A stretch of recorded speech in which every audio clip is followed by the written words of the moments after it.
All right, folks, we are live, and this is episode 3268 of the Survival Podcast. I think it's episode 38 of the Bitcoin Breakout, but I'm not sure about that, so don't hold me to it.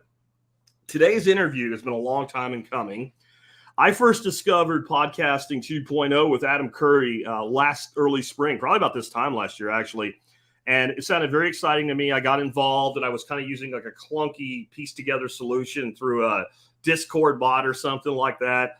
And about August last year, I found Fountain FM, and I'm like, where has this been?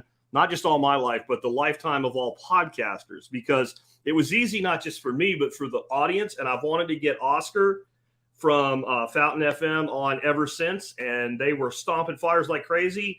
And they have come out with like the latest version, latest of the latest versions, I guess, early this winter. And they have time to stomp a few less fires and be with us today. So, Oscar, thank you for being with us today on the Survival Podcast and Tuesday for a Bitcoin Breakout. Hey, Jack. Great to be here. And thanks so much for having me on. Really appreciate it. Yeah. Like I said, it's been a long time coming. Let's start off with, before we dig into Fountain itself, Oscar Murray, who are you, man? Like, how did you go from whatever you did in your professional life to being a founder and a CEO and like a co-creator of Fountain? Like, what were you doing before all this? Yeah, great question. I guess I've always worked in tech in some way or another. Originally studied engineering in university, and then worked in kind of technology consulting for a bit. And then I had a previous business before Fountain, which was a digital agency, building apps for brands and stuff like that on the Amazon Alexa platform. So yeah, I've always worked in tech, not always as a developer, but the most recent stuff I've been doing as a developer. And yeah, I guess the origin of Fountain was, just a combination of my interests, really. Number one being podcasting. I've been a massive podcast fan for so many years. I just think there's not a better medium for learning, because you not only get the content in terms of the words and the information, but you actually hear those words with the personality and tone and emphasis of the people that you respect, and can really drive those words home. So yeah, always been a massive podcast fan, been a big believer in Bitcoin for many, many, many years. And so it was kind of coincidence in that the first version of Fountain I just built as a side project in 2021, purely because I wanted to experiment with the clipping and how could we create a clipping interface that enables the transcript-based clipping, because I think messing around with the audio waveform on a mobile phone is pretty difficult. So I had the first version of that just as a side project, which was playing around with it. And then at the same time saw what Adam and Dave were doing with podcasting 2.0. And because I was already kind of primed as a Bitcoiner, massive believer there, when I saw the Lightning Network and, programmable money combined with podcasting, it was just like, oh my God, this is a no-brainer. This is going to be huge. It enables so much in podcasting that's been missing because of how fragmented it is.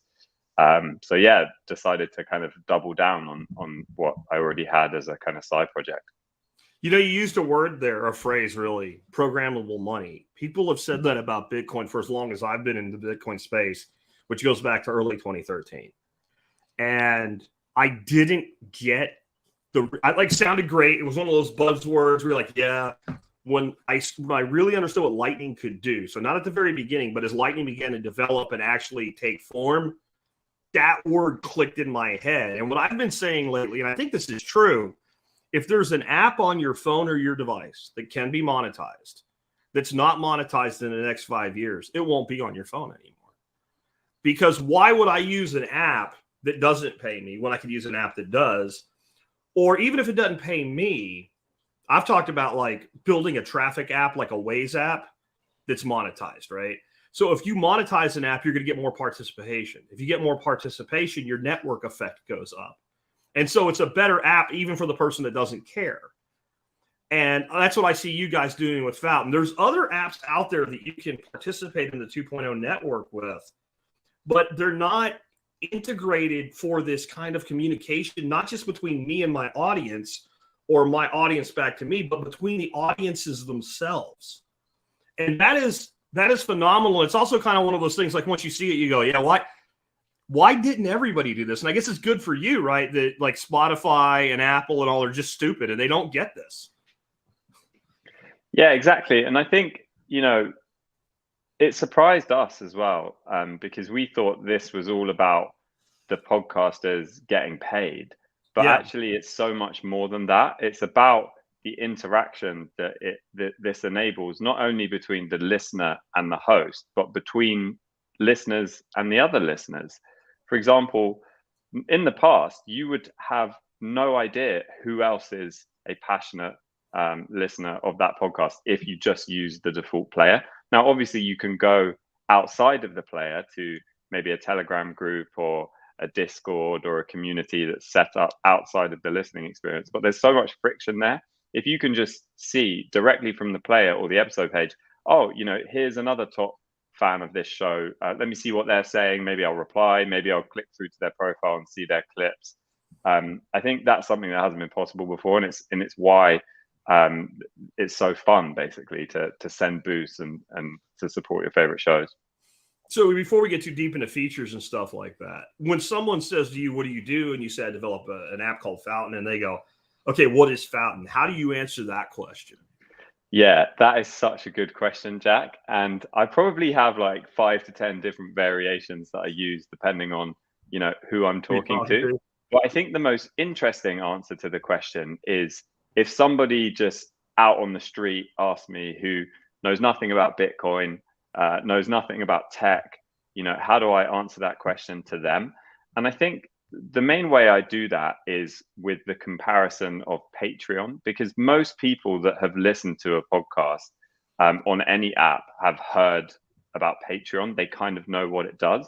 So the way I like to explain it is Fountain is kind of like Patreon, but you don't have to leave the app to actually support and interact with the rest of the community. And I think that's something that kind of lands with your average person. Also, the word Bitcoin doesn't come in to the description until much later, because the reality is we're still in a time here with Bitcoin where it does put some people off. They're like, oh, no, I don't want to go near that. So yeah, that's the way I tend to describe it at a surface level. And then, yeah, going into more of the features, which I'm sure we'll talk about. Yeah, I like kind of leaving the Bitcoin part out initially. One of the cool things about Fountain is that, like, if I'm a consumer, I can get on there and start to earn some Bitcoin. I'm not going to become a mogul off it or anything, though if the next run is anything like the last one, I might be pretty happy about it in the future. But I can start getting a little bit of sats in my hands, and then I can start redistributing those sats to the shows that I like the most. And I like kind of like one of my problems with social media is since it costs nothing to do something, people do a lot of things that maybe I would prefer that they didn't do, especially spammers and bots and stuff. But when it starts costing me, it's a fraction of a cent, but 10 cents to respond to a comment or to like something, I can set my own amount for that. But I'm contributing something of value. This ability to just like storm everything and spam everything becomes highly restricted. And I've heard Michael Saylor talk about this with other social media apps, but it doesn't seem like any of them have like switched on to how simple this would be to start quelling what we refer to as spam. And sometimes it's just harassment. You want to harass me? And every time you harass me, I get money. Harass away, right? Yeah, exactly. And I think, it's an incredibly difficult job to deal with spam. I mean, you see it with the biggest tech companies in the world. They can't even deal with it. And they have thousands of employees and, hundreds of millions of dollars. So for us, as we're a tiny 3-person team, we wouldn't be able to counter that spam unless we had something really simple like the pay gate. And it's tiny amounts, and because of the earnings feature as well, even if you're completely new to Bitcoin and you haven't even topped up your Fountain wallet, if you listen over a few days and weeks, you'll earn some sats, and you can use those sats either to send your first boost, which is an amazing experience, or you can like some clips, like some comments, reply to some comments. So yeah, for us, it's just a really easy way to to counter spam. You know, and it does matter. It does affect behavior because I consume a lot of podcasts while I'm working, as long as I'm not actually broadcasting, because those two things don't go together. And so I'll be working on my books, or I'll be working on like the content for the next day or something, and I'll play a podcast in the background. Well, I've had a real tendency, if that podcaster is like we are right now on YouTube and Fountain or Apple or Spotify or whatever, I have 3 machines here, 2 on each side of this one. And I'll just pull up their YouTube channel and hit play and then let it go in the background. And what I caught myself doing after a few months of being on Fountain is, what the hell are you doing? So I brought one of my Bluetooth speakers in, and I'll pick my phone up and pull up my app and I'll listen. Why would I listen where I'm basically the product for YouTube, where I am the consumer and the customer for Fountain? And that's why I say I think a lot of these apps that are out there, I look at like people going into restaurants and being able to know which server to ask for, because the restaurant is important, but the server's more important, right? Or to know, hey, don't come to this restaurant right now, go across the street because there's a 2.5-hour wait and the place across the street's really good, and ask for Frank as your server. He's on duty right now. Like, you monetize that, and things like Yelp are dead. And I think this is the future of podcasting. And because of Adam, we have kind of this base to build on. But now that we have Lightning and other things are coming up like Fediments and stuff, I think that we're going to have like this hyper monetization of information sharing, because when my listeners tell me something that makes my show better, that's worth something to me. So usually when I see a comment on Fountain, you know, I'll throw some sats back at them. And when people make clips of my show, to me, that's extremely valuable. That's one of the most valuable things an audience member can do for me, is take their time to make short form content of the thing they think is most important. So I'll like that sucker like 4 or 5 times and throw them like 100 sats, 150 sats, because they just did a service for me. And I think that is what's been missing, not just in podcasting, but in this massive info market, where basically you're just a dollar sign to the media company, and the media company has to make money. Let's not, dodge around that issue. But isn't there some sort of reciprocity possible? Yeah, exactly. And I think, as somebody who's consuming content on the internet, you have so much more to give than just your attention for advertising money. I think curation is another huge thing that, especially in podcasting and audio, the tools are massively lacking. But there's so much content out there, and especially the way podcasting works with the fact that you subscribe to RSS feeds. Most people that listen to podcasts very, very rarely will actually follow or subscribe to a new show. But that doesn't mean that they're not interested in content that sits outside of their daily listening habit. Doesn't mean that they won't get incredible value from hearing, a 2-minute clip of your podcast. That, if you shouldn't have to subscribe to a podcast in order to receive the incredible value that comes through the medium.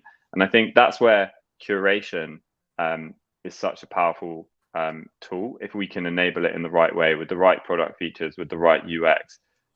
Clipping is like the first part of that, but also the comments as well, the boosts as well. They provide such a strong signal for you to, go and check out that episode. Yeah. And one of the things I found really impressive when I got involved was that I could take my own clips and I could promote them as an advertiser. And one of the things that I wanted to ask you about is, it seems like you have like partners like Zebedee that must have some sort of back end deal with you or something, that they're still doing that. But when I went to promote a clip recently, I could only promote my show. And I would actually prefer, as an advertiser, to take a clip that's laser targeted, that somebody will give 3 minutes to, 2 minutes to, give them 100 sats to listen. And if I can't win them to take a closer look, that's on me. So is that gone, or did I miss something? Is it going to come back? I mean, yeah, so it's just temporarily gone. I mean, to be honest, we had the big 0.6 release in January, which introduced the activity feed and a complete revamp of the social features, so that now, the content signals on Fountain, whether they be boosts or clips, they can now propagate through the follower graph. So even if I'm not following the person that either sent that boost or created that clip, I might see it in my feed if the signal is strong enough. Okay. That was a massive update, and to be honest, Yeah. we just had so much to do that. Yeah, the promoted clips we had to leave out of that release, but they will be coming back. It's just we've got a lot on, and we had to make that priority decision. But I totally agree with you. I mean, yeah, promoting a clip is often a much better way to kind of give people a sample of your content. Yeah, because like, you know, for the initiated, you turn my audio version on, you get my sponsor segment, my, you know, housekeeping, all that stuff. And the person's like, I don't know this guy yet. And if I can get right into his head with something, because now I can get strategic, and I can say, what do I want to really promote this month? And I can make sure that there's a segment of a show that's designed to be clipped. And so I'm glad to hear that's coming back. Yeah. And the other thing, I think the thing that I'm so excited about all of this is, you know, the features that we have today are just scratching the surface of what's possible with programmable money. I mean, it's absolutely crazy. Like, one thing I really want to do as well is have the ability for anybody to promote any content. So for example, like if someone really loves your latest episode, maybe as well as sending you a boost, they'd be able to kind of promote it separate to that, and just kind of they'll push out the discovery. But then, you know, it's a difficult one, because the boost in itself, the money goes to you as the podcaster, but we can still use that signal to effectively not promote it, but to surface it to other users. So yeah, there's so much more we can do with that.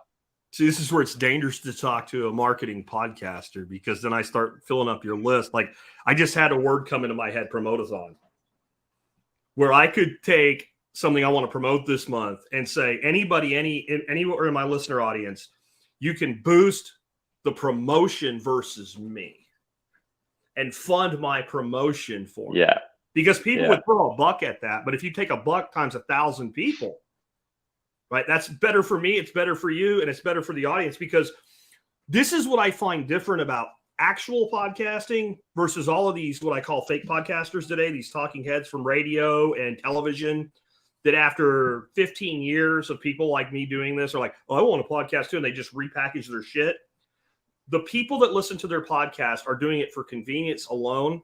They're not bought into the community around the podcast itself. Where, like, as I was coming up, there was a time like I wanted to get on Judge Napolitano's show on Fox News. And my community, like, ramboed their selection criteria to the point where they're finally like, fine, we'll talk to Jack. They had me up to New York. I went in and spoke to the judge and all, like, because they were so vested in what I was doing. They wanted to help me reach more people. And I think real podcasters have that. And the also rans off of Fox News or CNN or NPR, I don't believe they do. They're not what this medium was really designed for. And they've just discovered that they can push their stuff onto it. Yeah, 100%. And I think there's so many podcasts out there that never really get discovered anymore as well. There's some really, old podcasts. Like the one I always think of is Dan Carlin, incredible history podcast. Obviously, he's still releasing content, but, first off, I would encourage everyone listening to go and check out his history podcast, because they're so good. But if you go through that process, the UX is so terrible. You have to go to this website, you have to like buy with a credit card, then you have to like copy and paste the private feed into the thing. And it's like, and even if you go through all of that, there's no way right now for you to kind of share it, because it's all hidden away on the private RSS feed. So like all you can do is tell somebody about it. There's no way for it to kind of be like bubble up through any discovery. So yeah, I think there's so much we can do there. Can you talk about the value signal built on Bitcoin being better for content recommendation? Because we're like the existing signals, because that's kind of what we're dancing around with here right now. Yeah, definitely. So what's the signal that is currently used on the internet to recommend content? It's attention. So the only thing that affects what content gets recommended and what content doesn't is how much attention is paid to that content. And fundamentally, it's just a terrible signal to use. It creates really negative incentives, because as a content creator, all you're incentivized to do is maximize people's attention. And we've seen this again and again on social media or media on the internet, in that the content that is, more provocative or more, divisive is the content that ends up bubbling up through the recommendation systems. As well as this, you just have a terrible incentive on the content creator to create content that they don't really even want to create, or, change their format. For example, we've all seen those YouTube videos where they're twice as long as they need to be, because the content creator essentially thinks to themselves, hey, if I make this video 40 minutes rather than 20, or 20 rather than 10, I'm going to make double the ad revenue. And also maybe that's going to, be preferred in the algorithm and get me more recommendations on YouTube. That additional attention is not providing anybody that's consuming that content any additional value or anything. It's not teaching them anything new. It's not, making them laugh any more than they otherwise would have. Yeah. And it's just a terrible way to measure the value of content. We should measure the value of content based on the actual value. The problem is we've never been able to measure the value of content before, because how do you do that? There's no technology that allows you to do that. So the programmable money that we now have suddenly enables us to actually have an objective measure of value for every single action that people take on a content platform. So I think the way that's going to change media on the internet is we're going to be able to create, apps, platforms, protocols that incentivize content creators to just only think about the value that they're providing to their audience, instead of some kind of attention game, or like dancing with the algorithm or something like that. So I think that's hugely powerful.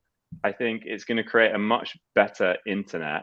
And also just for individuals, I think it's going to enable, content discovery that's, just really enjoyable. I think everyone's had those moments where, whether it's on YouTube or anywhere else on the internet, you find like a hidden gem of content and you're like, wow, this is like so good. Why has it got so few views? Or like, why have I never heard about this before? And it's because probably that content creator was amazing at creating that one piece, but they didn't play the game. They didn't, make the weekly like format or whatever. So I think it's going to change a lot. And I think that podcasting 2.0, what Adam and Dave have created, is the first step towards that. We've got boosts and streams now. That's the first step. Yeah, I would say like there's every media out there can benefit from this. Recently, we were talking about like extra content not necessarily always being valuable. So the other day I had a problem. The battery died in the start remote for my Challenger. I knew there was an emergency way to start it. So I can either go through the book that's this thick to find it, or I can go to YouTube. So I go to YouTube, and the dude that I found that gave me the answer had like a 6-minute video. And it was like literally the history of the Dodge Challenger. And when it came back, and dude, and like the end of the video, he takes the remote, and all you do is you step on the brake and push the remote to the start button, and it works even if the battery's dead. And like, I'm like, I need one thing. And I think there's so often, that's just an example where they're not looking for the history of whatever. I need this one thing. And that curator, that's the word for this really, is the one providing the value. And what I love about Falcon, if somebody makes a clip of my content, I get the exposure, but they get the likes and what have you, and the monetary value for that clip.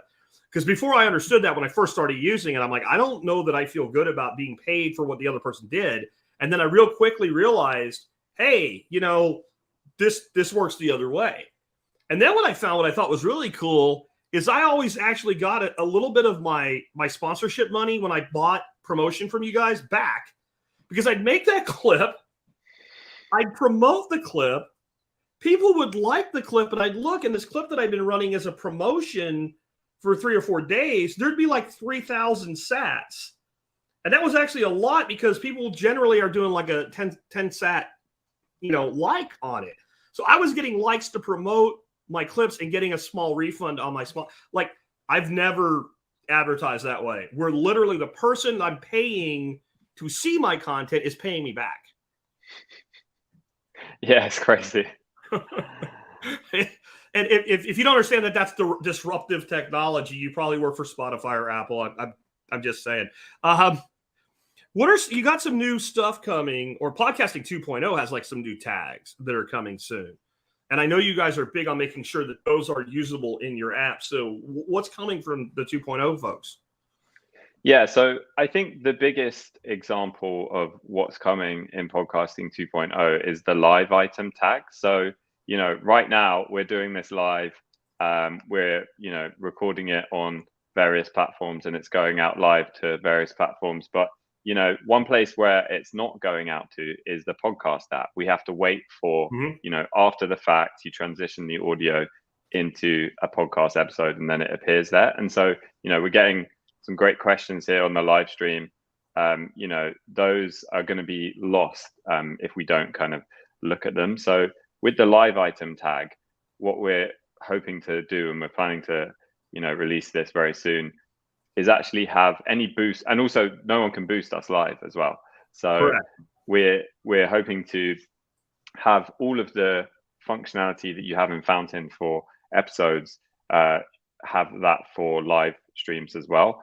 So if someone sends a 500,000 sat boost live as we're talking, that can influence the content of this particular episode, but then people can still see that after the fact. So yeah, live is a massive one. And then the other things that we're working on as well are transcripts, because one of the things that's interesting about the transcripts is, we probably talked about this, over DM like a year ago when we first launched, but originally the transcript-based clipping was available to all Fountain users, but because we're using a commercial transcription company, we had to put it behind our premium tier, which is $2.99 a month, purely for cost. We were spending too much money on transcription. But one of the amazing things, just in the past year, the open source AI transcription models are starting to, number one, massively improve in accuracy, and number two, massively decrease in price. So this is kind of like solving the transcript issue. You see it with the hosting providers that are starting to offer transcripts for all of their episodes. And also for Fountain, it's going to allow us to open up those transcripts, not only to all users, but also, make it instant as well. Because again, if you create a clip on Fountain, you'll know you have to hit create clip, wait for the transcripts, takes like 2 minutes, and then you can come back to it. Obviously, that's not a good user experience. So yeah, I think there's so much that we can do with the transcripts. Clipping is one example. Search is another example. The UX of the player is another example, so you can follow along with the transcript. So all of these things I'm really excited about. And yeah, live item as well. Yeah, I agree completely that I want to see that. But when you did it, I'm like, I totally get it. And the good thing for me is, since I was a premium member, all of a sudden mine worked better because it wasn't being hammered from everywhere, I guess. But like the slowness, like it sped up, I guess. Honestly, I think that it's a value at $3. I think anybody out there that uses your app, $3 a month to enhance your experience is totally worth it. Personally, as a producer, I wish you guys would introduce like a producer pro or something, because you have so much data I want. And I know the data's there. I just can't get to it. I said this on the beta group, like, yes, I can now see who my top producers are every week, supporters are every week, but I can't see like just my top boostergrams. Like, I want to see that. I want to know the point on my podcast where everybody goes, fast forward, fast forward, fast forward, fast forward. I want to know that they don't like there's so much data that I want, that I'll pay for, because this is a business to me, right? It's a passion, but it's a passion-based business. And I want to serve my audience better, and their behavior, if I can actually get a window into it. I don't need to know who turned me off. I just need to know if I know 10% of everybody listening skipped something, I either need to cut it or I need to make it better. So I think that's a revenue model for you guys as well, because a lot of your top shows, these are people who earn their living podcasting. They're not just the guy that does a sports podcast with his buddy once a week. Yeah, exactly. And we definitely plan to add more features like that for podcasters. I think, the biggest thing I'm focused on over the next few months is just the listener experience, though, because one of the things that I've learned, and, I'll put my hand up and say that we've, fallen down on this a little bit. Again, we're a very small team. And, but my number one focus is improving the listener experience for podcast listeners within Fountain, because all of the things that we're talking about that we're so excited about, it doesn't matter if we don't deliver that like amazing listener experience. So that's my number one focus. But once we've got all of those things in place, then definitely we want to expand the kind of podcaster side features. And I've seen the bitching, and I'm usually like, guys, this is a brand new thing that's never been done before. Give these guys a little bit of grace, because I know you guys. I mean, if you talk about a team that works their ass off, just by seeing what you've been able to do with such a small team, it doesn't happen without working your ass off. And when you're breaking new ground and you're the pioneer, you're going to get some arrows. And, I've had people like, they took all my sats, and it turns out that like they had like 37 sats come in and it disappeared. Like, I'll tell you what, man, give me a lightning address. I'll send you 100. Like, chill out.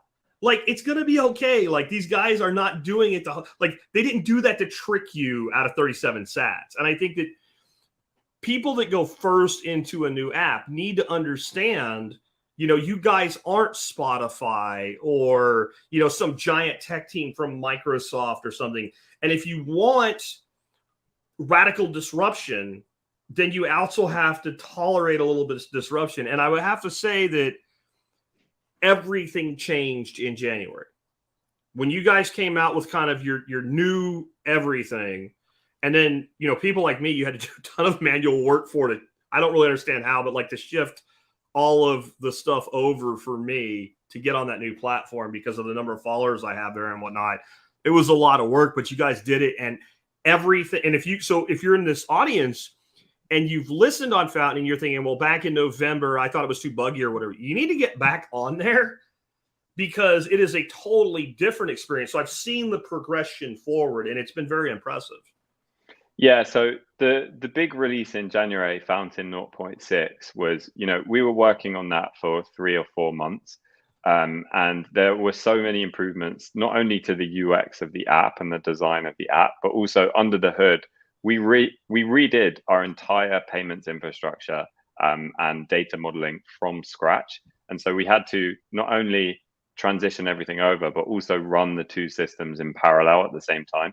So yeah, it was a huge job, but now we have a really stable infrastructure that is going to serve as the basis for everything that we do going forward. And also, we're not stopping here. We have a whole bunch of improvements, design improvements, feature improvements. So yeah, we're doing our best. And what I would also say to anyone listening who's either tried Fountain and didn't quite find what they were looking for, or hasn't tried it yet, please do send us an email or use the in-app feedback submission tool, because we track absolutely every piece of feedback, and we're working through them bit by bit. So even if you don't, see it the next week, it will happen, and I'm committed to doing that. So yeah, appreciate all the feedback that people send in. Yeah, very cool. What are some exciting new Lightning features that you think could be applied to podcasting 2.0? Because Lightning is a moving target in of itself. Like, Lightning today is actually different than it was 3 months ago, significantly so. Yeah, great question. I think there's two things that are really interesting for me. So the first is the non-custodial technology that's progressing. Obviously, Fountain at the moment is a custodial wallet. So, Fountain holds all of the funds and manages everything for you. That kind of, against a little bit the thesis of Bitcoin. So we definitely want to add a non-custodial option.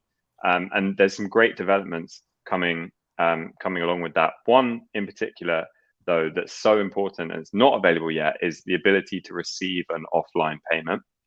So right now, there are some apps that allow you to run a full Lightning node on your phone. The best example of this is Breeze.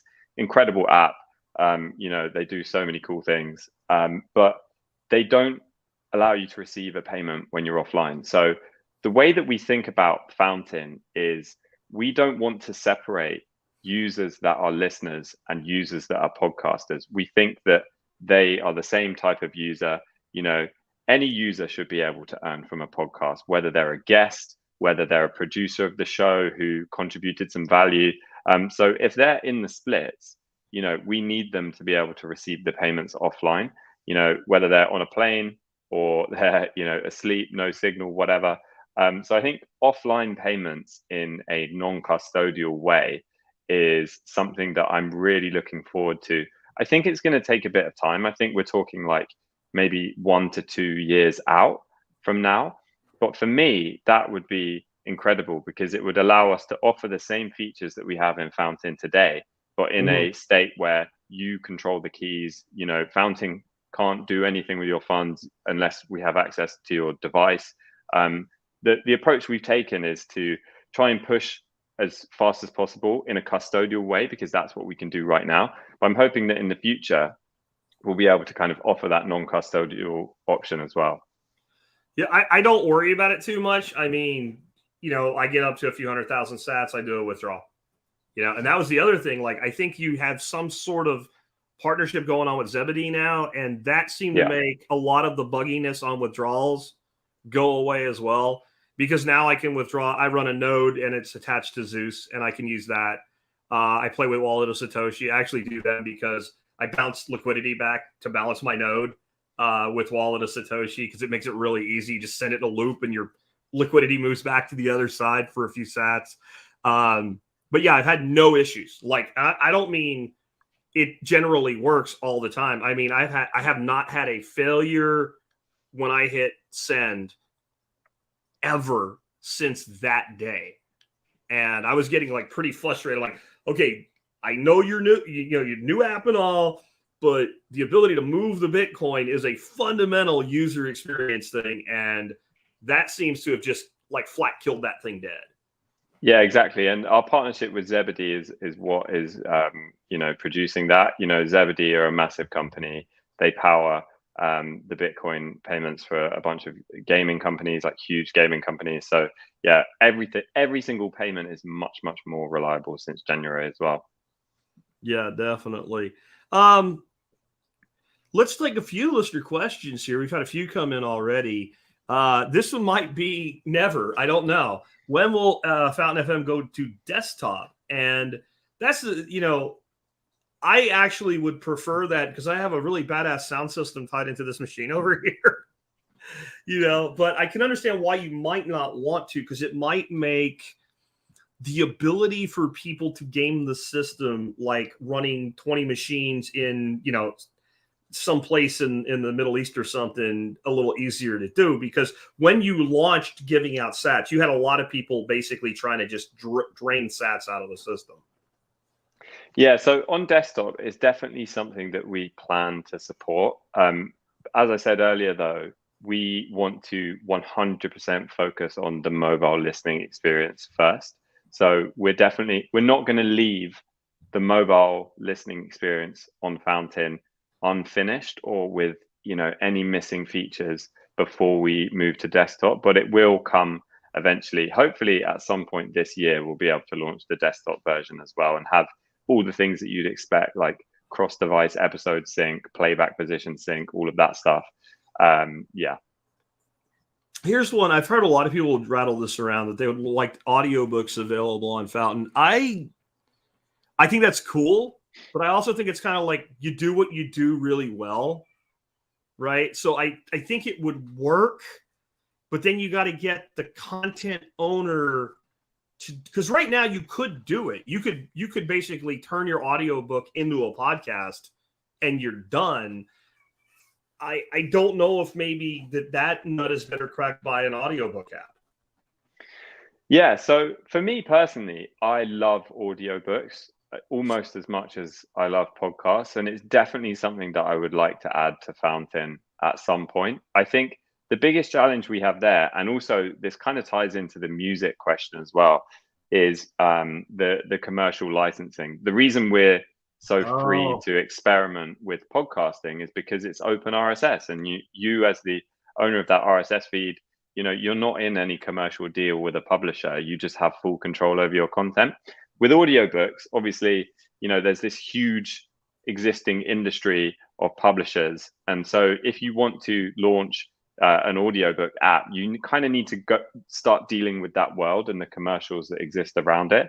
So I think it could work in a way whereby, it kind of works like the existing audiobook apps where you have to still purchase the audiobook, but then we layer on the value for value, the boosts, the clips, the comments on top after the fact when you've purchased it. So yeah, I think for me, I definitely want to add audiobooks. I think we can fit it in there with the user experience quite easily because ultimately, it's still spoken word audio. And I think a lot of the features will work well together. The biggest issue is just the commercial deal that we get and how we convince publishers to let the authors accept payments on top of their existing publishing deal.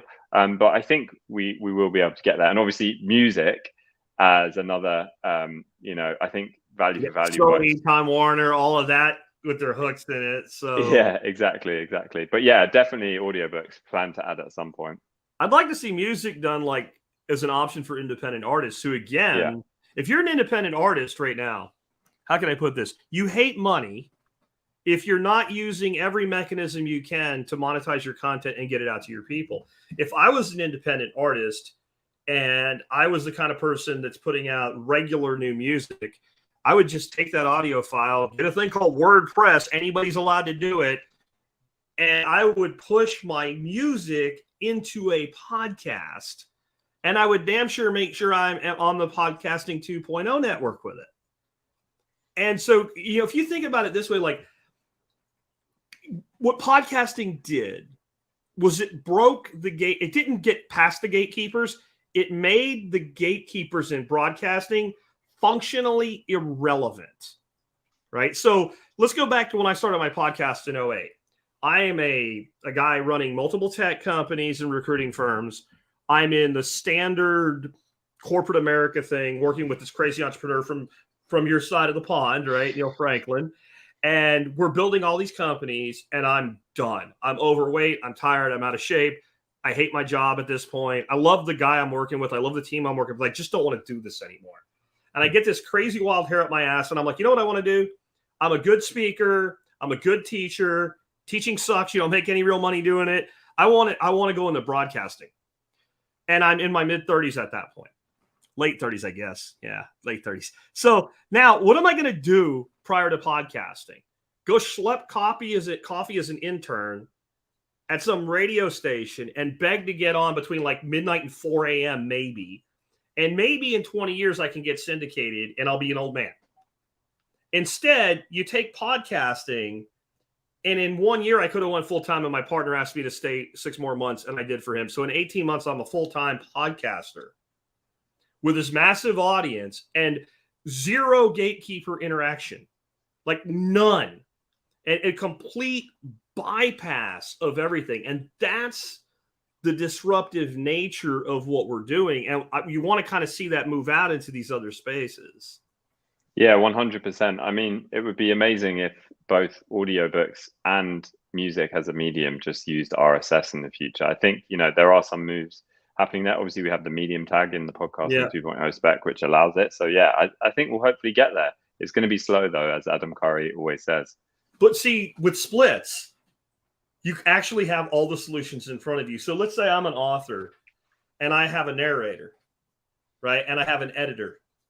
So instead of going through a publisher, I write my book, my editor edits my book, and my narrator reads my book. I push that out in this environment and I preset it. So my editor gets 10% of all the revenue. I get 60% of all the revenue, and my narrator gets 30% of all the revenue. And it's instantaneous and there's no bookkeeping. And I'm not responsible for a 1099 for paying these people. They're responsible for their own revenue. And now we have not just gotten rid of the gatekeeper to publishing, gotten rid of the accountants.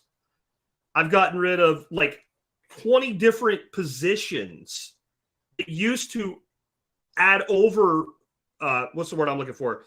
additional cost to my cost of delivery. A word just went out of my head there. I've gotten rid of that. And now I can be more nimble in my delivery to my paying customer. And either I make more profit or I charge them less, or both. Yeah, exactly. And you can just get started, in 5 minutes by setting up your RSS feed as well. You don't have to go through the motions of trying to find a publishing deal. And Chartreuse just came up with this, so I'm going to skip some of the other people that I've got because this is interesting. You just need to figure out the digital right and programmable money context would be a bigger market than podcasting. So I think what he's saying is kind of shrewd is there's a licensing fee that goes along with using certain copyrighted content. If the monetary split just accounted for it, then they can't complain because you got your money, so shut up. That would be an interesting thing. And if you don't know how to figure out Bitcoin, you need to do that because your money's there waiting for you. That's a little dicey, but it's an interesting idea.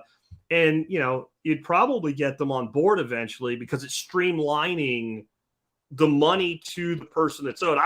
I want to see this everywhere. Like right now, I run a swag shop for like T-shirts and stuff like every podcaster does. And I take a small cut of that money. And the people that run the swag shop, they have somebody they have to pay that does the print on demand and send out. And so they have that side of the books.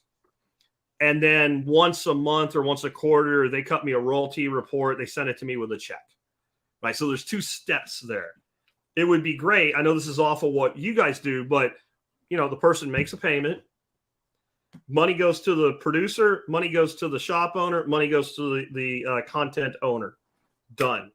And you start thinking about that. And again, that's when Lightning came along and programmable money. My brain just like, God, I wish I knew how to write code, but then I wouldn't have time to podcast. So I'm glad there's guys like you that know how to write code. Yeah. And also, I think one of the things we've learned the most about the past year is the education part of this is just as important as the tech. So, we've had almost 1,000 podcasters claim their show on Fountain and set up a Lightning wallet. But there's a big difference between actually getting set up on a technical level and actually, starting to receive support week in, week out. And because if you're a podcaster and you already have your show format, you already have your production process, it's a big decision to change that and introduce a segment where you ask people, for support. Yeah. So I think the education piece, we try our best to provide like guides and content on our website. But I think that the more that other podcasters can share their experience of what's working, what's not, things you could try, an easy way to get started, that kind of thing is just as important for this to be successful and continue to grow. It's one of the reasons I kind of want to be able to just see like my top 10 boostergrams, because when you get a small show, then like reading their boostergrams, they can every episode read all their boostergrams. I can't do that. There won't be a show. Right. And I'm not complaining, guys. Keep them coming. Right. But it makes a difference when you read boostergrams online. And if I could just pull up the app and scroll through the top 10 from the last week every Monday, that would make it a heck of a lot easier. And then one of the other things is like where you can see them in the wallet. I'm trying to read them and the streams are coming and it keeps reloading stuff. So that would be something that would make it, because my biggest advice to somebody out there who's like, well, I'm on Fountain and I don't get a lot of boosts, I don't get a lot of streams. You need to, one, tell your audience about it. And if you don't tell your audience about it, they don't know. And instead of seeing it as I'm asking them for money, you're providing them additional value. All this stuff we're talking about today, it does not exist on Spotify. It does not exist on Apple Podcasts. It does not exist on Stitcher. It does not exist in Pocket Cast. You can't have the interaction with them. And those companies will not give them money in return for them listening to you. So when you don't tell your audience, you have people that you say you care about, but they could be using just a different app and getting paid. And you didn't tell them that. And that's a disservice, right? Then the next piece would be then when they send you boostergrams, read them on the air. Because other people are like, oh, look at that interaction they got. And I mean, I guess I'm not as big as Adam. Adam literally gets people boosting him to complain or talk shit to him. And he kind of digs it. He's like, yeah, you just paid me to tell me I suck. right? So that's okay. And both sides got to dig that. And so read the boostergrams and tell your people. But don't forget the first part either. Claim. I have a lot of friends that are podcasters, and I'm like, did you claim your podcast yet? Oh, I haven't figured it out. Dude, can you click a link in an email? Yeah, then you can do this. You know, and I won't get that money. But you do one thing, one time, and you get it forever. Yeah. You can't figure it out. You know what? When you look at your balance and it says 150,000 sats, you'll figure it out then. Just do it. Yeah. Yeah. And also, what I think sometimes people miss when they initially hear about Fountain or podcasting 2.0 is that they think it's just a way to, you know, number one, earn money. Number two, you know, have an interaction between the listener and the host. And that's true. And those things are amazing. But the discovery that this can actually bring to your show is incredible as well. Because, you know, if you see, so one of the things we have in the new activity feed is we always have the baller boost from the last 3 days in everybody's home feed. So everybody listening on Fountain, if you're the top boost in the last 3 days, will see your show, will see the boost, and will see the message that that listener sent to your show, which is often, you know, once you start getting up to these high boosts, it's often really thoughtful messages of somebody that's received an incredible amount of value from the show over years and years and years. And so it's such a great, you know, selling point for the show. So I think that's the other reason why it's really a good idea to encourage your audience to start doing this, because it can provide you a great way to find new audience. And you'll be surprised at what some of them will do. I've had boosts 500,000 sats. I think I had one boost last year for 1 million sats in a single boost. And that actually has an impact on you beyond, hey, I got some money.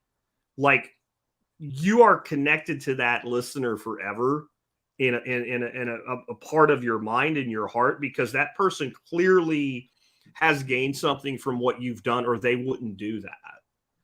And it does make an impact when somebody sees that, another user sees that. So like, I'm back to like, a lot of people really want their podcast that they love to do well. And it's a way to participate in helping to promote that podcast. Because you don't just have like the biggest one, like you have a list every week of like top boosts. And that, you know, having been on that list a few times myself, it feels pretty damn good to know that people care about what you're doing that much. And I don't know where else you get that interaction. And like I said, I've had a lot of podcasts. I've literally beat the hell out of them verbally to get them. Like, go claim your podcast. Go, you know, I had one guy, I want to come on your show. Have you claimed your podcast yet? Well, no. Because, like, if you don't get on Fountain, like what I do with a fellow podcaster that comes on, I usually throw a split to that episode.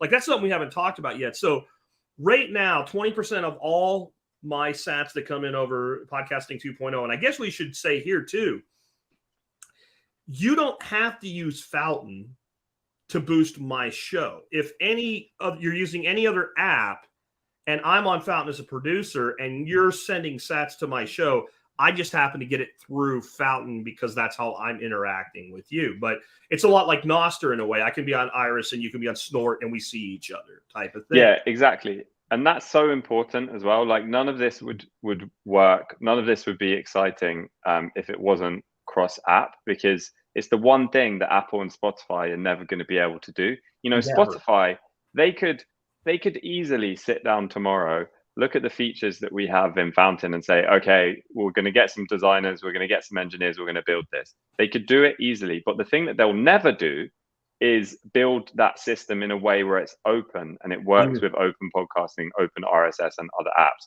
So yeah, if you send a boost from, you know, one of the other podcasting 2.0 apps and they're sending the right metadata along, that will show up as a comment in Fountain as well.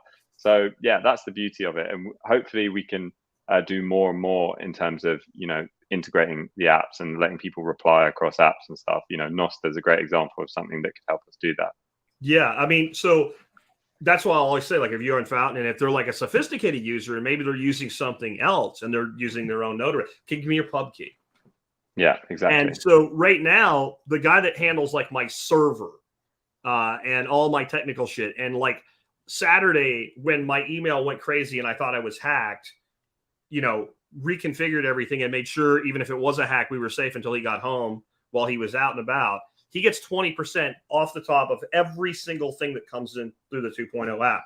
But if I have on a fellow podcaster and I know that person's name is going to bring more eyeballs on me, like when I had Guy Swan on, I cut my percentage for just that episode by 20%, and I gave him 20% of that episode for life. So if somebody listens to that episode a year from now, that's like a royalty in the music business. And then you can't overlook the cross-platform because we're using a protocol, like I said, like Nostr, we're using a protocol. So if you don't like Fountain for whatever reason and you want to use Breeze, then go use Breeze. It doesn't matter to me at all. I still am going to, or if I'm using Breeze and you're using Fountain, well, I guess you can't do that. Well, you can, I guess. Would that work? Does it go the other way? That doesn't seem like it would work. No, so this is what I was touching on earlier, which is the ability to receive offline. So the reason you wouldn't be able to use Breeze to receive is because you can't receive offline payments into your Breeze wallet. But I think that will get solved. Yeah. Well, I mean, in a way you can, because all you're talking about is where you're getting your pod is you have to think a little differently. And so most of the audience are consumers only, not producers and consumers. As a producer, it doesn't really matter where I am because I'm going everywhere. So if I wanted to receive into a different location, what you already give me the ability is instead of receiving to a Fountain wallet to put in my pub key, and I'm pretty sure I can receive straight. I don't do it, but I can receive straight to my node if I wanted to right now.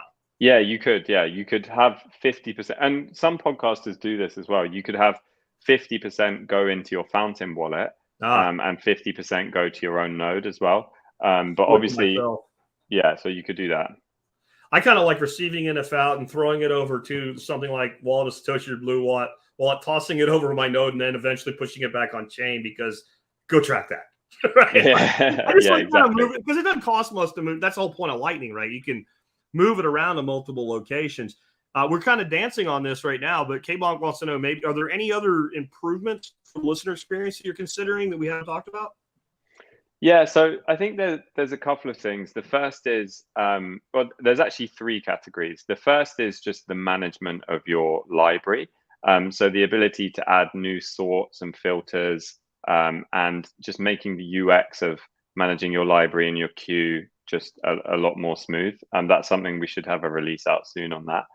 The second feature is some of the audio playback features that we haven't got to yet, things like smart speed, voice boost, that kind of thing. And then the third is just integrating some of the new Podcasting 2.0 features more into the player. So I talked about chapters, transcripts, that kind of thing. Right now, they're only displayed on the episode page and not from the player, but there's a lot we can do there. And then the other thing is just to continue to update our CarPlay and Android Auto features, because we've got a kind of V1 out of that, and you can listen, manage your queue, view your library on the CarPlay interface, but there's a lot more to do there. So yeah, a lot coming on the listener side. Yeah, I definitely would like to see more integration with CarPlay, because that's one of the times I spend a lot of time consuming content is when and I don't do it like I used to because I work from home now and all, but when I'm in my car. So like if I have to go out for the weekend, I'm always plugging it in, and it would be great if I had more of the feature capability on the touchscreen on my car. That would be awesome. Yeah, exactly. Yeah. Carl asked, and we kind of talked about live streams already, but like, can you kind of look into the future? What would that actually look? I struggle with that a little bit because I don't always have the same version of the show in both places. Like today, because I slacked and let you hanging right at the end there, I didn't even do my sponsor segments. They'll be on the audio side. They're not on the video this time. And so like, if this got integrated, would I literally be available on the Fountain app, and would that maybe go away? Totally different thing, but here's what Rumble gives me the option to do. I can say I'm going to live stream to Rumble, delete this when it ends, and then the hard copy comes over with the YouTube interface later by the import feature, and so the live stream goes away, and that way you don't have two versions there. like, could you run the live, and then when the live's over, the live ends, and then the RSS version populates as normal? Yeah, exactly. So I think the way that I envision this is that the audio or the video content could be switched out. The important thing is that the metadata around the actual content persists. So, the boosts, the comments, those would persist over, but the actual audio content or video could change. Yeah. Then Carl also says this: could I do an MSB sale with booths? So I sell a private membership. That's my primary monetization. I don't think I would do that, because then I'm turning Fountain into a payment gateway for a separate service. But it gives me a promotional idea, because I've seen other people do this, like Intergalactic Boombox. I love him. And I saw him do a thing where he sold these stickers for boostergrams or whatever. And the other thing would be, I love Tom, but I don't really want to give him 20% of all my payments to my membership program, because that's how I actually pay my mortgage and stuff. But what I might do is like a week-long period where if you boost 5,000 sats, you get double that amount off a membership or something like that once in a while. And I think podcasters need to get creative with this and start understanding that I can tell you for a fact, being in the top 10 list helps you gain more exposure. It boosts your signal to new listeners who wouldn't otherwise hear from you. And something that, if you're listening to this and you run a podcast that's not about Bitcoin, that you should really take to heart and understand is, right now, the dominant force on Fountain is obviously Bitcoin podcasts.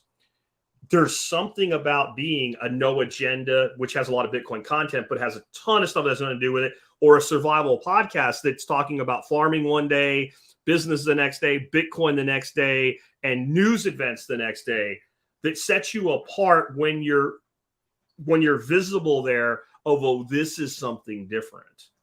And that's not going to last forever. I'm watching more and more shows come in from a different variety of spaces and starting to make some inruns. But right now, it's somewhat still virgin territory. Yeah, exactly. I think there's so much room for new podcasters in different areas. And also, you'd be surprised, how many people on Fountain will see a boost or, and then discover the podcast and become a subscriber. So, yeah. Here's an interesting one to add to your ideal list, the Google of podcasting targeted ads. I like targeted content research mode user. Could use a topic be selected for promotion on my feed. So if people said, you have categories already, but then it's for an advertiser, it would be interesting if I could do general promotion to people that are interested in agriculture. I literally, when I started the show, one of my mediums that got me off the ground, because AdWords sucked, was a little stupid plugin that was a plugin for Firefox, Chrome, etc., called StumbleUpon. And all it was is a little button that went in your browser. I don't even know nobody uses it anymore. And when you were just wanting to browse shit on the internet, you just hit that button. And you would say, I'm interested in survivalism, was one of the categories. And I would throw $100 a month at that. And I picked up a lot of my first people from that stupid little plugin that was targeting the thing versus the direct content. It was just, hey, this is a thing that's in the world you like.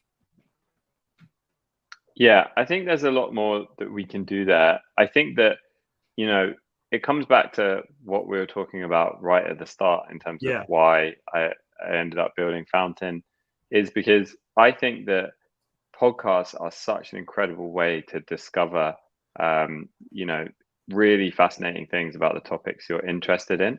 So I think we can actually do this in an organic way where you just would naturally discover new shows and new episodes based on the content. For example, it's a very underdeveloped feature, and this is an example of how much we still have to improve. But the hashtags feature on the clips, the ability to see a clip in your activity feed that one of your followers liked, play that clip, see the hashtag, maybe it's agriculture, and you click on that hashtag and you go and you see, 30 clips on that, and you can just, queue them all up, Yeah. cycle through them, and then the ones that you like, you can just click through to the episode and save to your queue to listen to the full episode. So this way of navigating spoken word audio content that breaks you out of your traditional, I only see new episodes from the feeds that I'm subscribed to. That's kind of like what our goal is. And obviously there's so much more to do in the app, but yeah, that's the goal. This is an interesting one because I have the solution. Mr. Bearded Homesteader says, do you have a video walkthrough on how to claim, I'm sure what he means, and move the sats that you have accumulated? If you go to my other YouTube channel, the Bitcoin Breakout YouTube channel, and you look, there's a series of short videos there on how to use Fountain, and it has changed slightly, but if you watch it, you'll be able to figure out how to do it. You don't really have to claim them. They're yours. They're just in Fountain's custody. Go to your wallet, click the little 3 dots, and it'll say withdraw. Select the amount you want. You'll copy an invoice. This is the one thing that's a little bit different. First, you'll need a Lightning wallet. So Blue Wallet, Wallet of Satoshi, etc. Because if you're asking this question, you're not running a node. I can already tell you that. And what's different is you actually send to receive. And I have a video over there. You can watch it. And even though it looks a little different because the new versions come up since I made that video, if you watch that video, you'll be able to figure out how to do it. So that's the one thing people need to realize. You don't have to claim your stats. You just have to withdraw them. They're already yours if you have an account on Fountain. Is there anything you want to add to that? All I would say is if you want to learn more about how to claim your show as a podcaster, we put out a new video recently, how to claim your show on Fountain, which I've just put in our chat. And we also have a video just how to get started with value for value on our YouTube channel. So check out our YouTube channel or check out our website. There's loads of guides there. Yeah. Let me real quick here. I'm gonna add that. Add YouTube because it wasn't in your form. I'll add that to the show notes. Because right now I've got Fountain FM, I've got your Twitter and the company's Twitter. So I'll add that to the show notes for today as well. I'm not really sure what Tom is asking here. Our podcast priorities to control the episode queue on the list. And that's the Tom, by the way, that does all the magic behind the scenes for me. Yes, definitely. Improvements to the queue are very high on the list. I think we want the queue to be really, really powerful such that you can, just do whatever you need to do to reorganize that queue, filter that queue, maybe based on the type of content that you're listening to, auto add certain shows to the queue and tag them at the same time. So 100%, there's so much we're working on in that area.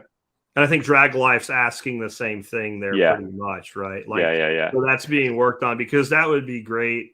Definitely. That's the other thing as well, in terms of managing your library as well. So the ability to do anything on an individual show level as well and have that as a setting for each show is something that we've been working on. I was actually working on that today as well. So yeah, it's coming.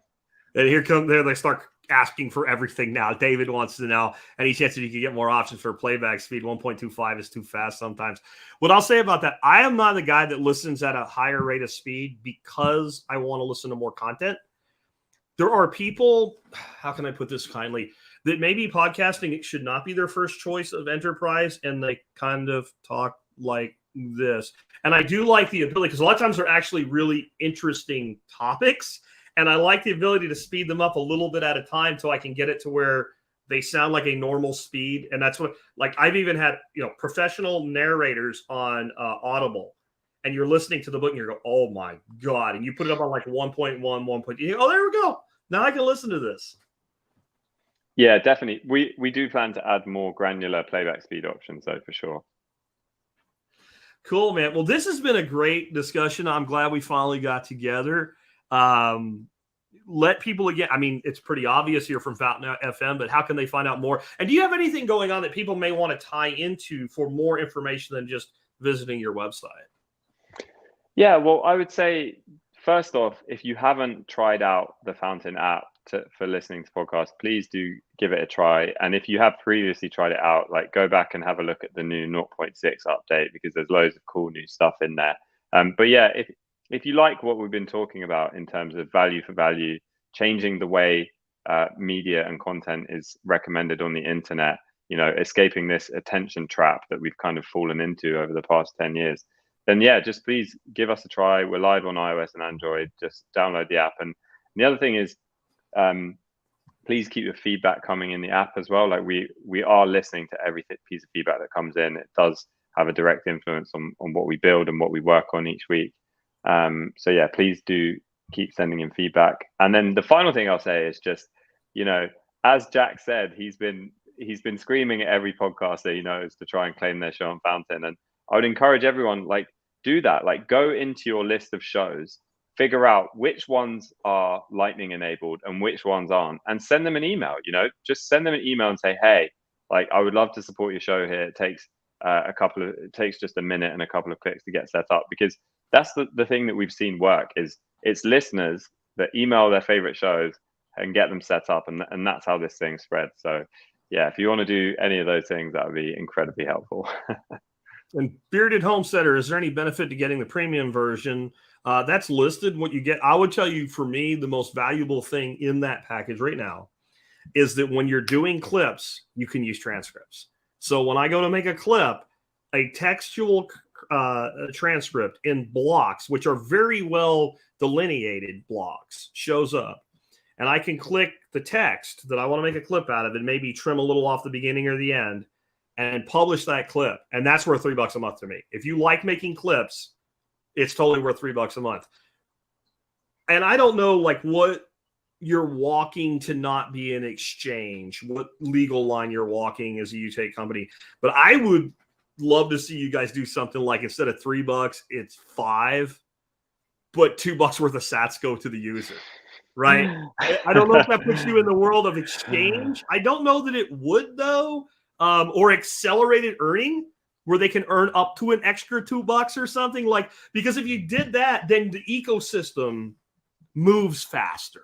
And then the person's like, well, that's adding to what I can do in a different way. And it's creative and it doesn't directly cost you anything. Yeah, exactly. I would love to do that too. And yeah, I mean, we're definitely exploring it. I just think that we do have to be careful, because, there's a lot of people out there that don't like Bitcoin and are ready to big regulatory hammers waiting for. Yeah. And this is what people need to understand.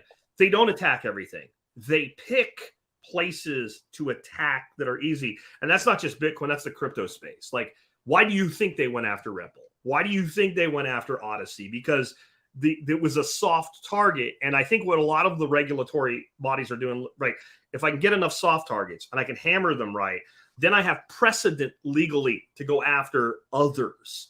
And so you don't want to be that giant nail sticking this high up out of the deck board with the big old freaking sledgehammer coming down on you. But what you just said did make me think of something that you said earlier, and I meant to ask a question. I didn't make a note. You said something about Nostr. And possibly integration with Nostr. And I had actually wanted to ask that anyway. So can we end with that? What are your thoughts on how apps like Fountain may eventually integrate with Nostr? I would like to see, like, instant publishing, like announcement of publishing or something like that into my Nostr feed, because I just got on Nostr. I'm a slow kid sometimes myself. I got on there yesterday and I'm already, like, totally enthralled with it. By the way, if you're on there, I need your freaking pub key so I can follow you. Yeah, I'll stick that in the chat. So the first thing is, we already have a Nostr integration. So you can add your pub key to Fountain so that other Fountain users can follow you on Nostr. And also you can add your Fountain Lightning address to whatever Nostr client you're using. You can receive the Zap payments directly into your Fountain wallet. And you get the same analytics on how much you're earning, who's supporting you and which notes the income is coming from, as you do with the podcast. So you can see a side-by-side breakdown of, okay, in the last 7 days, I've earned this much from Boost, this much from streams, and this much from Zaps on Nostr. So yeah, definitely I would encourage you to do that. And that's our kind of like first step with Nostr integrations. But I do think there's a lot more we can do there. Because like I say, the power of the Nostr protocol is that you can bring your followers. So like, obviously you have followers on Fountain, you have followers on Nostr, you have followers. Like, you should just be able to bring your followers to whatever app you use. We don't want to keep that as some kind of, secret thing that we have in Fountain. Like, you should be Yeah. able to bring your followers, and that's what Nostr enables. But yeah, if you're using Nostr as well, try adding your Nostr Pub Key to Fountain. You can do it from the profile tab, and also try adding your Lightning address to Nostr. And tag me on Nostr, and I'll send you a zap to test it out. But yeah, you can receive zaps to your Fountain wallet now. Well, I see you found the private chat, so drop your pub key in there for me, and I'll make sure that I add that to the notes as well. And I'm going to actually make that modification. Right now, we're closed for booking because we're booked so far out. But when I bring the guest form back, I'm going to start asking for that. And I'll put, like, if you don't know what this is, leave it blank. But when I have guests on that are on Nostr, it makes perfect sense that we would want to make sure that we have their pub key. Because all I can say, guys, I did the show on Nostr last week. And if you haven't tried it, freaking try it, because it won't make sense until you do. And the minute you use two separate apps and your shit's in both places, you're like, oh, I see.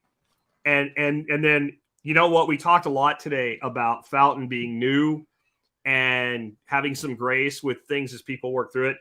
Nostr's pre-beta, right? So just know, like we said last week, you get on Nostr, you'll see some things you don't want to see. Things will not always work as quickly as you would like, but there's pioneers. And trust me, in this day and age, you want to be a pioneer, because what we're watching right now is the greatest technology disruption in the history of mankind. And it will always be, in the words of Ernest Hemingway, gradually, then suddenly. And one day everybody will know and be like, oh, of course. And it will seem like it happened in a 48-hour period, like a bank run.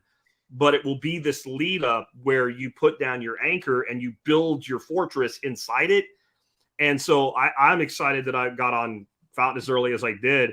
I made your top 10 list last year for the year, and I got on in August. And all I could think to myself is, yeah, you should have gone on in January. And that's Nostr, that's Fountain, that's all of these things that Oscar and I were talking about today. Whether you're producer or consumer, get on them now, because we're changing the value formula, where the value formula used to be, I do a podcast and you give me money in one form or another. You use my referral links, you join my membership, and the value I gave you back was product. But now we're changing the value into a circular economy, which is the parallel economy we always talk about building. This is it. Because two users who consume the content are sharing value between each other, and I'm out at that point, and I'm okay with that. And to my fellow podcasters, if you're not, what are you even doing? Go get a job with CNN. Oscar, man, this has been great. Again, all of the links will be in the show notes today. Thanks for being with us today. Thanks so much for having me on, Jack. Really appreciate it. And yeah, hope we do this again soon. Absolutely. Anytime you want to come back.